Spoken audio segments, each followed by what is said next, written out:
ইসরায়েলের প্রধানমন্ত্রী Benjamin Netanyahu বুধবার ইরানের সঙ্গে পারমাণবিক আলোচনায় কঠোর অবস্থান নেওয়ার জন্য যুক্তরাষ্ট্রের প্রেসিডেন্ট ডোনাল্ড ট্রাম্পকে চাপ দেবেন।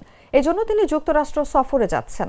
হোয়াইট হাউসে তড়িঘড়ি বৈঠকের প্রাক্কালে ট্রাম্প বলেন, তেহরানকে পারমাণবিক চুক্তিতে পৌঁছানোর জন্য তিনি মধ্যপ্রাচ্যে দ্বিতীয় মার্কিন সামরিক বহর পাঠানোর কথা ভাবছেন।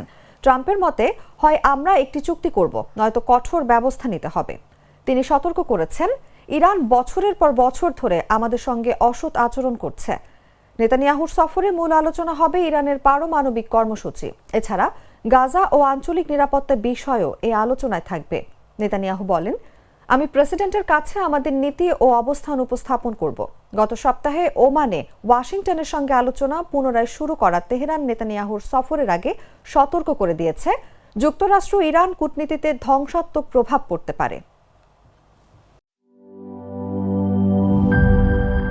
চকলেটে একাকার হয়ে ওঠা প্রাণ লেয়ার সম্পর্কের মিষ্টি ম্যাজিক।